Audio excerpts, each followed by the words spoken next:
지금부터는 기자분들과 대화하는 시간을 갖도록 하겠습니다. 네, 많은 국민들이 정치 경험이 없기 때문에 국정 운영 수행 능력에 대해 의구심을 품는 분들도 있습니다. 그만큼 원장님께서 국정 운영 능력을 보여주기 위해서는 같이 함께 하실 분들이 필요할 것 같은데요. 그분들을 언제 좀 하실 건지, 그리고 그분들이 어떤 분들인 건지. 네, 정치 경험이 없는 게 맞습니다. 그렇지만 과연 정치 경험이 많은 것이 꼭 좋은 건지는 모르겠습니다. 지금 현재 많은 분들이 저에 대한 열망들이 지금 현재 21세기 지금 이 시점에서 우리나라에 필요한 것들, 그러니까 정치 개혁, 그리고 새로운 혁신, 영어로 이노베이션이라고 하죠. 혁신 경제, 그리고 또 디지털 마인드와 수평적인 리더십만이 지금 현재 우리가 처해 있는 많은 문제를 풀 수 있다고 여기고 계십니다. 그리고 또 같이 할 분들은 지금 이 자리에서도 참석을 하셨고 앞으로 기회를 봐서 예를 갖추어서 적절한 시기에 소개해 드리도록 하겠습니다. 안 교수님께서는 야권 후보 단일화가 필요하다고 생각하시는지, 필요하다고 생각하시면 어떤 시기와 방법을 통해서 가능하다고 생각하시는지. 제가 가장 중요하게 생각하는 원칙이 두 가지가 있습니다. 첫 번째는 정치권의 진정한 변화와 혁신이 중요하다. 그리고 두 번째는 국민들이 그것에 동의할 수 있어야 합니다. 그래서 지금 이 시점에서 이 두 가지 조건이 갖추어지지 못한 상황에서는 저는 단일화 논의를 하기에는 부적절하다는 입장입니다. 경제 분야에 대해서 질문을 드릴게요. 지금 우리 경제가 그 말씀 중에도 있었지만 굉장히 어렵고 내년도에는 그런 유럽발 경제 위기가 우리나라에도 굉장히 큰 영향을 미칠 것이다라는 전망이 많습니다. 그런데 많은 사람들이 과연 국정 운영 경험이 없는 안철수 원장께서 과연 이 위기를 관리할 수 있는 리더십을 갖고 계신가 굉장히 궁금해할 것 같아요. 그래서 이런 위기를 극복하기 위해서 어떤 게 필요하다고 생각하시는지. 이제 어떤 예전의 의사결정 구조라든지 정부 구조를 보시면 한 사람이 결정하는 구조 내지는 정부 부처에서 자기만의 시각을 가지고 그 문제를 바라보는 그렇게 분산된 그런 구조들을 가지고 있습니다. 그러면 각각은 열심히 하지만 총체적으로 문제는 풀리기가 어렵죠. 이럴 때 필요한 것이 일종의 융합적인 사고입니다. 필수적인 것이 수평적인 리더십, 디지털 마인드입니다. 지금 현재 세계에서 21세기에 디지털 마인드, 이런 전체적인 트렌드를 이해하는 그런 마인드가 굉장히 중요하고, 그리고 또 여러 분야의 전문가들을 수평적인 관점에서 바라보고 이들을 조합할 수 있는 능력들이 굉장히 중요한데, 그런 관점에서는 제가 지금까지 해왔던 일들이 대부분 그런 쪽 방면의 일이었기 때문에 그렇게 해서 문제를 풀 수 있다. 저는 그렇게 생각합니다. 오늘 국민 통합을 강조를 하셨고 여야를 가리지 않고 분열과 증오의 정치를 바꾸자, 이런 제안을 굉장히 인상적으로 들었는데요. 지난해 9월에 원장님께서 한 언론과의 인터뷰에서 현 집권 세력의 정치적 확장성을 반대한다, 이런 말씀을 하신 적이 있습니다. 그래서 이게 아직도 유효한 것인지 여쭤보고 싶고요. 방금 답변 중에 단일화가 현 시점에서는 부적절하다, 단일화 논의가 현 시점에서는 부적절하다고 말씀하셨는데, 그렇다면 연말 대선까지 이 독자 노선을 유지하시겠다는 것인지, 아니면 환경과 조건의 변화에 따라서 단일화 논의를 시작할 수도 있다는 것인지. 이제는 더 이상 한 정당, 한 정권이 풀 수 없는 문제들만 산재해 있습니다.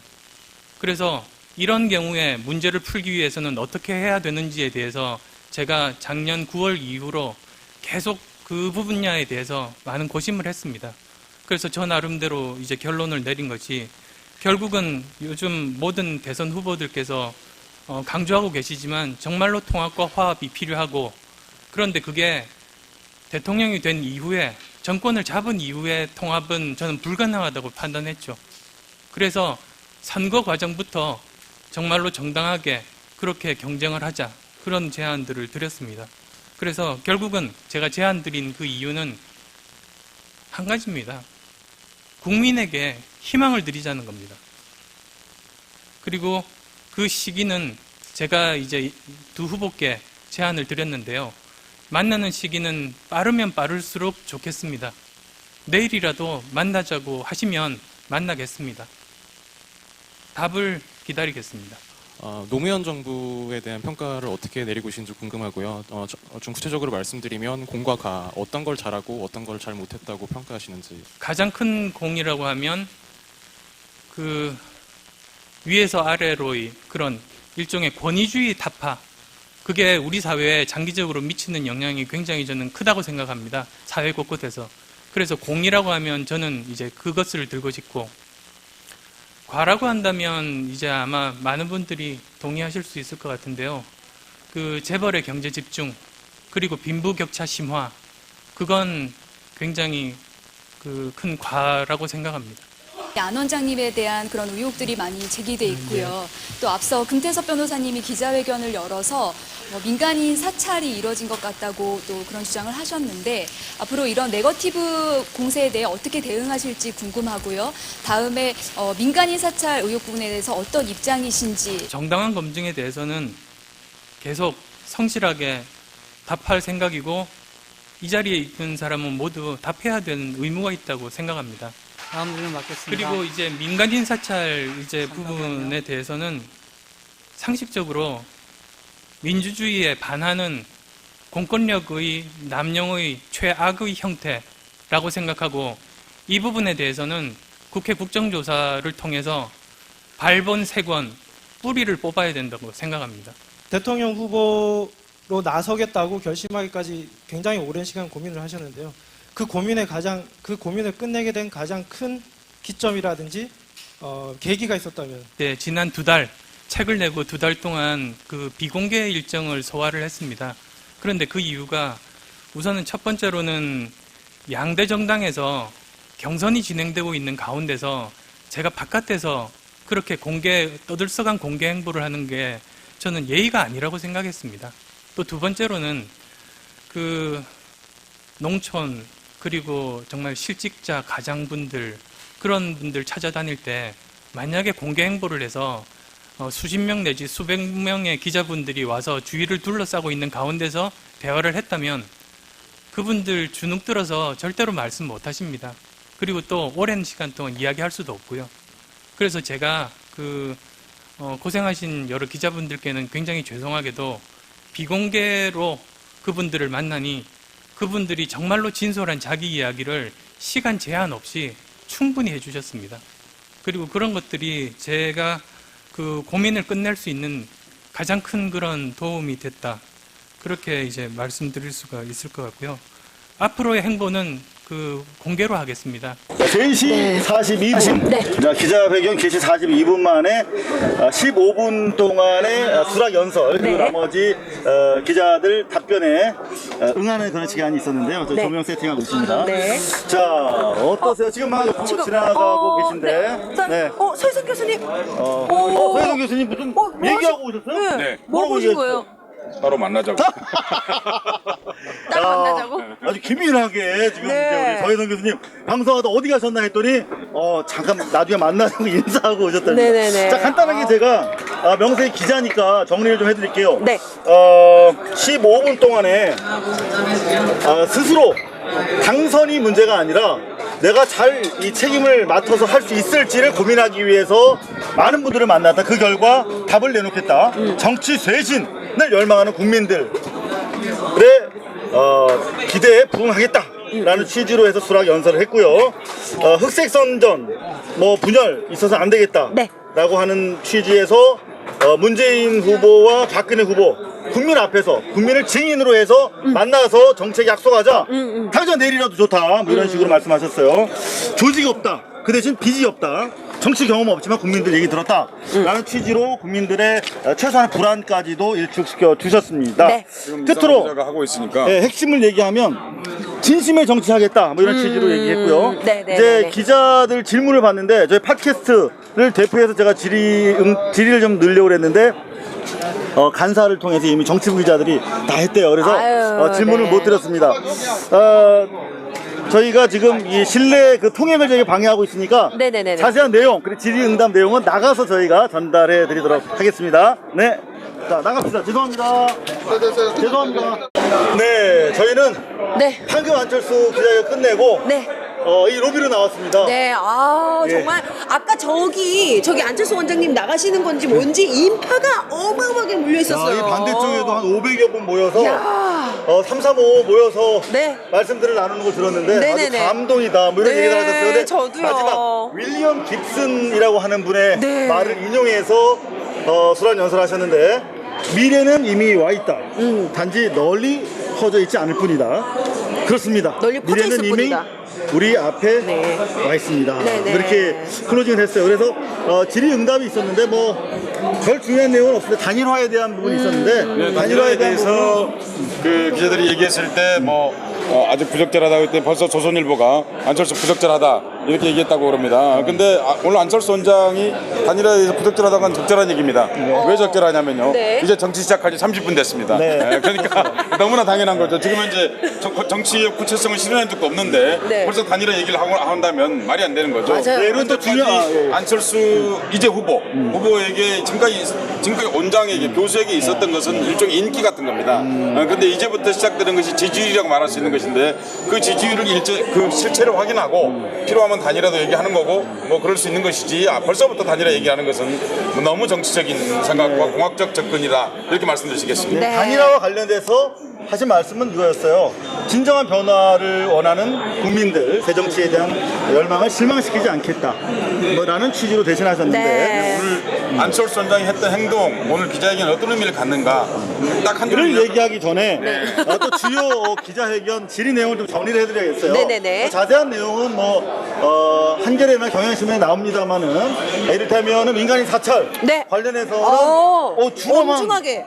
표정으로 공권력을 통해서 뿌리를 뽑아야 된다. 이런 얘기 하셨고요. 100번 공감한 그다음에 얘기였어요. 현재 해직 기자 문제라든가 조중동 종편 문제 네네. 등 한국 언론형 실태에 관한 질문을 저희가 하려고 그랬는데 이미 기자실에서 네. 기자 질문 순서들을 정해가지고 왔나 봐요. 그래서 질문 기회는 못 얻었습니다만은 기회가 생기면 저희가 언론 실태와 그리고 언론 개혁 문제도 저희가 꼭 여쭤보도록 하겠습니다. 네네네. 자, 이렇게 해서 정리가 됐고요. 그리고 또 참여정부의 공과에 대해서는 공은 권위주의를 철폐했다는 거, 그리고 과는 너무 마음에 들었어요. 이 답변이 재벌 경제 집중과 빈부격차를 예로 들었습니다.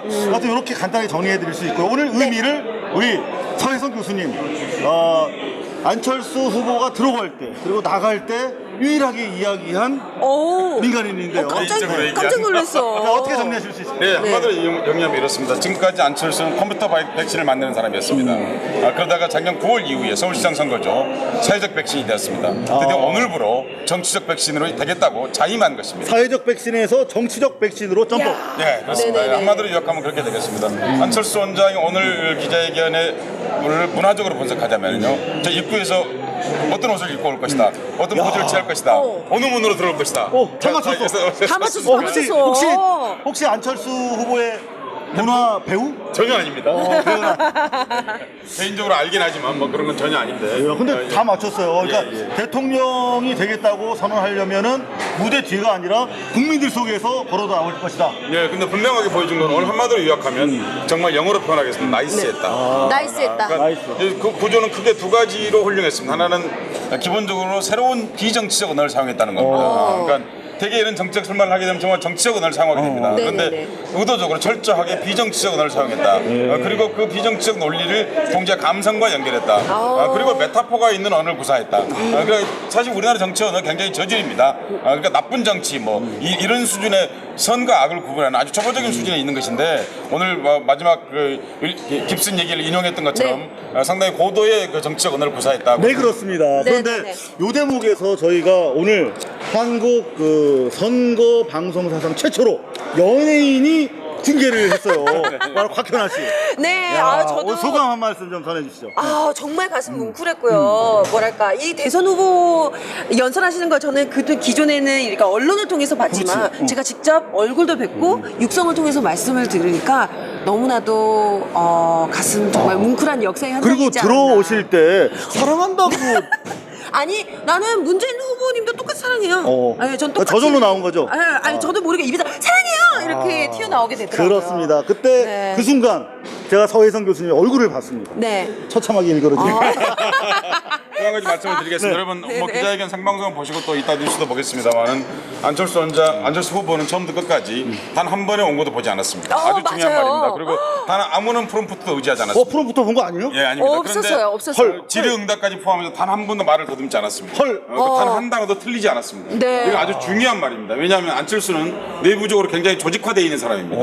내부적으로. 예. 네. 그리고 언설의 구조 또한 준비된 사람입니다. 네. 그리고 어떤 기자가 첫 번째 질문이 정책 경험이 없지 않느냐 네. 이렇게 말을 했는데 사실 그렇지 않습니다. 작년 11억 선거에서 서울시장을 양보한 행위는 고도의 정치적 행위입니다.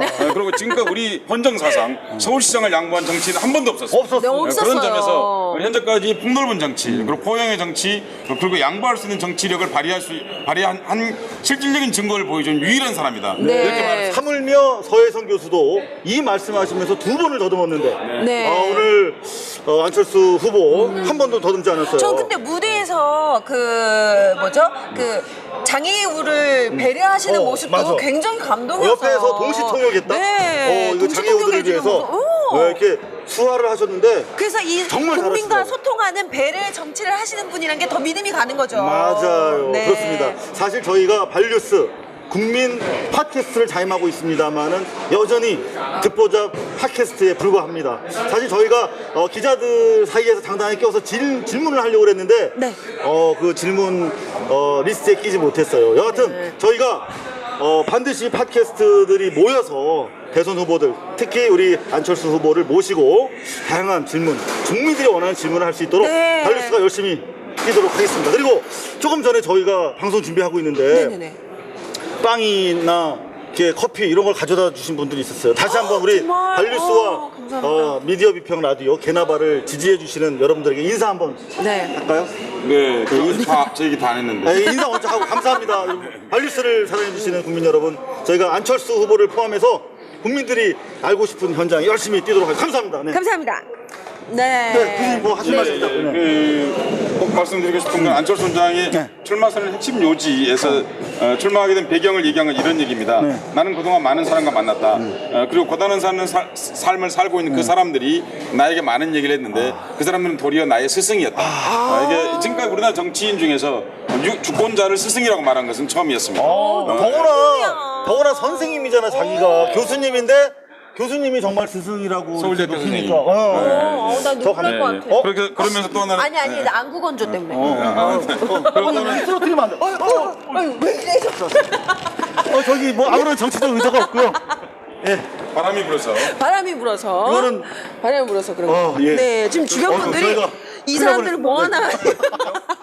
진심의 정치를 하겠다. 진심의 라고 정치를 말했습니다. 아주 중요한 말인데요. 네네네. 사실 이게 보통 정치적 언사를 많이 안 쓰는 말인데 불구하고 진심의 정치를 하겠다. 이 말은 무슨 얘기냐면 인간성을 회복하는 정치를 하겠다 그 말입니다. 사실 이 말은 아주 중요한 말인데요. 사실 이번 대선은 지난 15년 동안의 정치 역정을 끝내는 과정이어야 합니다. 김대중 노무현 이명박 정부로 이어진 과정은 IMF 이후에 이른바 신자유주의 재벌 독재 체제가 지금까지 자본 독재 체제가 인간성을 파괴시키는 우리 역사상 가장 잔인한 15년이었다 말할 수 있습니다. 왜냐하면 전 세계에서 가장 많은 강력범죄가 증가했습니다. OECD 국가 중에서. 그리고 자살률도 계속 1위예요. 자살률은 1위일 뿐만 아니라 OECD 국가는 전반적으로 자살률이 그동안 하락했습니다. 한국은 그동안 2.3배 항상 늘었습니다. 그러니까 그런 끔찍한 세월이 지난 세월이었거든요. 지금 이번 대선에서 가장 중요한 것은 그런 점에서 인간성을 회복하는 거. 그러니까 가장 인간적 정치를 할 수 있는 능력을 보여줄 수 있는 사람, 또 그런 언설 구조를 가지고 있는 사람, 그런 것은 갑자기 훈련해서 되는 게 아니고 많은 시간 동안 그걸 쌓아 올리면 비로소 가능한 것입니다. 그런 점에서 안철수 원장이 그 진심의 정치를 하겠다는 점은 충분히 깊게 되짚어봐야 될 대목이 아닌가. 네, 감사합니다. 이거 뭐 후보 지지 연설로 들리시는 분은 그거는 저 진위를 왜곡하신 분이에요. 자, 이건 후보 뭐 지지하거나 그런 뜻이 있는 게 아니고요. 현장에 왔기 때문에 이걸 중계하는 일이 필요한 거죠. 그럼요. 뭐냐면 안철수 원장은 아주 독특한 정치 이력을 갖고 있지 않습니까? 무슨 얘기냐면 정치한 지 이제 1시간 됐는데 그런데 또 불구하고 이 사람 정치하겠다고 말한 적도 없는데 수많은 국민들이 이 사람을 지지해 왔지 않습니까? 한때는 50%가 넘는 지지율을 보인 것.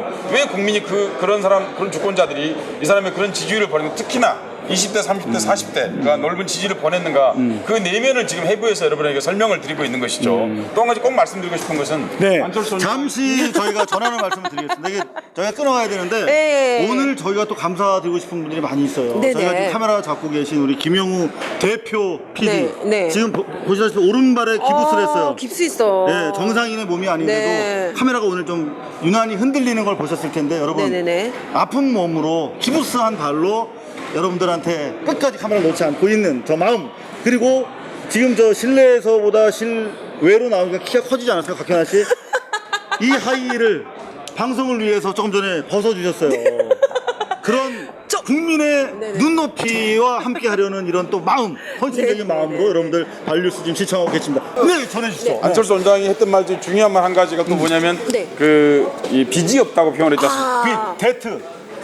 빚이 없다고 표현했지 않습니까? 방송하다가 기자 아는 척 한 번도 뭡니까? 네, 그러니까요. 친한 사람이니까. 다 친해 여기 있는 사람. 빚진 돈이 없대. 빚이 없단 말이 이 말입니다, 사실은요. 그래서 빚 때문에 자리를 내주는 일도 없대요. 예, 근데 그 말뿐만 아니라 이 말 속에 이런 뜻이 포함되어 있는 말로 해석할 수 있습니다. 우선 안철수 후보는 친일에서 자유롭습니다. 그리고 독재에서 자유롭습니다. 네. 그리고 재벌에서 자유롭습니다. 네. 그리고 정당 정치에서 자유롭다는 뜻입니다. 그렇기 때문에 모든 악패로부터 다 자유롭네요. 예, 뭐 그것들이 다 필요한 일이기도 했습니다만 동시에 한국사의 악인 측면도 있었거든요. 그런 측면에서 자기 자신은 자유롭다. 그렇기 때문에 자기의 선택과 정치적 일정 또한 자유롭다. 정치의 내용 또한 자유롭다고 말한 것입니다. 사실 이런 여러분 이렇게 이런 낡은 것으로부터 자유로운 정치인이 사실 필요한 것입니다. 그래야 비로소 정치 행위가 보상 행위가 아니고 국민을 위한 행위, 위민의 정치가 가능한 것이고 그런 지도력이 가능한 것이겠죠. 안철수 원장이 오늘 모든 얘기를 한마디로 찌르면 이것입니다. 한마디로.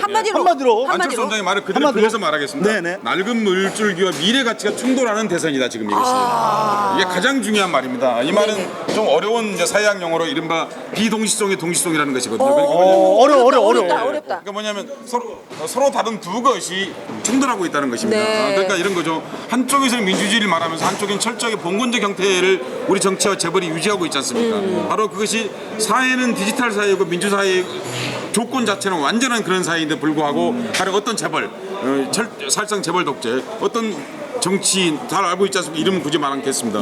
민주주의를 말하자면 철저히 사실 봉건적 통치를 행사하고 있지 않습니까? 사실 그게 바로 지금 안철수 원장이 말한 그 낡은 물줄기와 미래 가치가 충돌한다는 게 바로 그런 얘기입니다. 네, 그렇습니다. 그래서 바로 그런 것들을 청산할 수 있는 정치 지도력. 그러니까 안철수 씨가 대통령이 되느냐 안 되느냐보다 더욱 중요한 것은 이 사람이 정치 행위를 함으로써 이제 그런 것들이 한국 사회의 중요한 화두가 될 것이고 다른 정치인들에 대한 변화도 끌어낼 수 있는 것이다. 이게 아주 중요한 대목입니다. 오늘 서해성의 3분 직설. 안철수를 논한다 편 들으셨는데요. 네네네. 계속 우리 워낙 은교잖아, 은교. 은교지. 박현아 씨 너무 가까이 오셔가지고 제가 그냥 좀 약간 좀 이렇게 움츠러들었어요. 나의 은교니까 계속 귀 기울이게 되더라고. 그랬군요. 네. 이제 저희가 정리를 좀 해봐야 될 텐데 네네. 저는 기자로서 사실 MBC 기자가 아니라 국민 팟캐스트 새로운 시대의 새로운 여론을 담는 그릇이죠. 인터넷 팟캐스트 기자를 대표해서 왔습니다. 근데 불행하게도 팟캐스트를 대표해서는 저희가 질문을 던져볼 수가 없었어요. 그래서 아쉬웠어요. 이 열악한 언론 현실,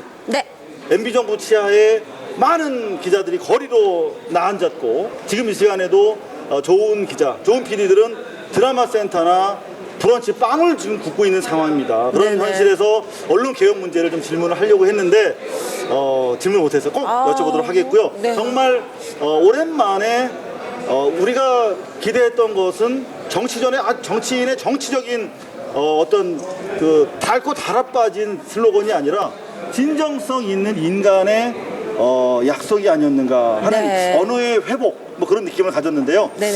끝으로 이상호 기자가 근사한 말을 했습니다. 제가요? 언어의 회복.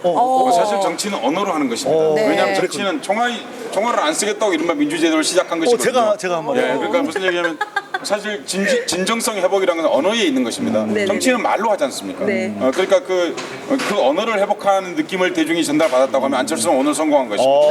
좋습니다. 자, 그리고 또 끝으로 우리 박현아 씨. 네네네네. 사실 출연료 단 한 푼도 안 받고 그만 얘기 다 국민을 알아요. 알 권리를 위해서 이렇게 불철주야 뛰고 계신데 오늘 어떠셨어요? 소감, 개인적인 소감. 저는 뭐 근데 와서 제가 전달해 드린다고 했는데 제가 너무 좋은 말씀만 듣고 제가 오히려 더 취하고 가는 것 같아서 하지만 제가 느낀 감동만큼 여러분들도 반류스를 보시면서 충분히 그 생생함을 느끼실 수 있을 거라고 저도 믿고요. 네. 아 정말 앞으로 저는 기대가 됩니다. 네. 박근혜 후보와 문재인 후보 그리고 안철수 후보 간의 이 세 분의 정말 선의의 경쟁 기대하면서요. 네. 저희 반류스가 계속 함께했으면 좋겠네요. 오케이, 바리. 자, 안철수 후보가 당장 내일이라도 셋이서 만났으면 좋겠다고 그랬어요. 네. 이거 겁 안 나면 나 같으면 만나겠어요. 그죠? 지켜보겠습니다. 형님, 개인적으로 오늘 어떠셨어요? 예, 뭐 안철수 원장을 개인적으로 조금 알기도 합니다만은 그 들어올 때랑 나갈 때 오. 인사하고 얘기했다? 뭐 이런 따로 만나자 이러면서 이렇지 않습니까? 가장 훌륭한 정치 지도자는 사실 영어로 표현하겠습니다. 그냥 쉬운 영어에서 네. 소셜 닥터라고 그렇게 표현합니다. 사회적 의사. 이거 사회적 의사라고 그냥 해도 되는데 못해요. 이제 한국에서 그 말이 안 나왔기 때문에 제가 또 일부러 영어 자랑을 하려고 그런 게 아니라 우리 정치가 사실은 안철수 원장이 그 이미지에 가깝긴 한데요.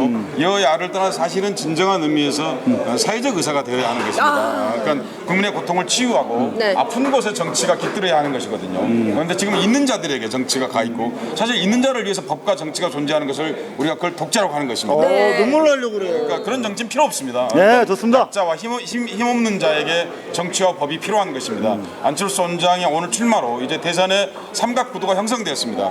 우리 정치가 19대 대선에서 진정한 의미에서 소셜 닥터링을 하는 그런 정치가 되기를 진심으로 바랍니다. 네, 좋습니다. 여러분, 이제 다음 주면 추석입니다. 네. 그래서 오늘 저희가 부지런히 가서 우리 김 PD가 다리가 아파서 절면서 가야 됩니다. 네. 그다음 곽현아 씨가 지금 사다리 위에 올라왔기 때문에 뛰지도 못해요. 하지만 저희 반류스 사무실에 가서 빨리 편집해서 네. 오늘 밤에 여러분들 공중파 보실 시간에 저희가 업로드해서 여러분들 빨리 보실 수 있도록 반류스 호회 안철수를 논한다. 정치인 안철수의 세계에 대해서 안내해드리겠습니다. 그리고 다음 주에는 저희가 스튜디오에서 뵙는거예요? 추석 특대판. 오 좋다.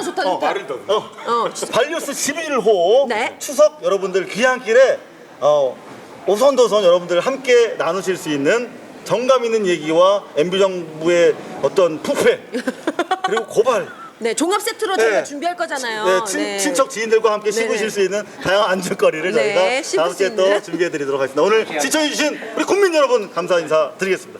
다음 주에 다시 뵙겠습니다. 안녕히 계십시오. 안녕히 계세요. 뉴스를 하고 싶은데 뭐 하는 거야? 뉴스를 하고 싶은데 왜요? 돈바닥만큼도 언론